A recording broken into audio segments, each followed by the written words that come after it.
హిందుత్వాన్ని కాపాడుకోవాల్సిన బాధ్యత ప్రతి హిందువుపై ఉందని ఎమ్మెల్యే నల్లమిల్లి రామకృష్ణారెడ్డి అన్నారు. శ్రీవారి లడ్డూను అపవిత్రం చేసిన దోషులను శిక్షించాలని తూర్పుగోదావరి జిల్లా ఆనపర్తిలో సనాతన ధర్మ పెద్దలు నిరసనకు దిగారు.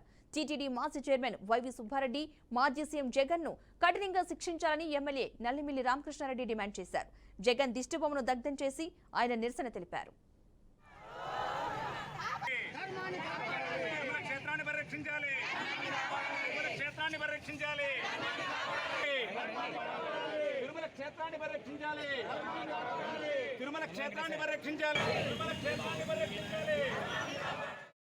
ఇవాళ పరమ పవిత్రంగా ప్రపంచమంతా భావించే కలియుగ వైకుంఠంగా భావించే తిరుమల తిరుపతిని ఇవాళ జగన్మోహన్ రెడ్డి ప్రభుత్వం అపవిత్రం చేయడం జరిగింది.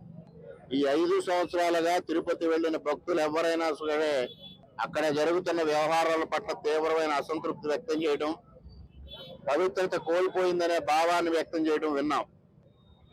కానీ ఇటీవల కాలంలో వెలుగులోకి వచ్చిన కుంభకోణాన్ని చూస్తే తిరుపతి లడ్డు మహాప్రసాదంగా భక్తులందరూ భావించే తిరుపతి లడ్డూని కల్తీ చేసి దాదాపు 532 కోట్ల రూపాయలు కైంకర్యం చేశారు అంటే ఇంతకన్నా దుర్మార్గమైన వ్యక్తి మరొకరు ఉండరు అనేది కూడా ఈ సందర్భంగా తెలియజేస్తా ఉన్నా.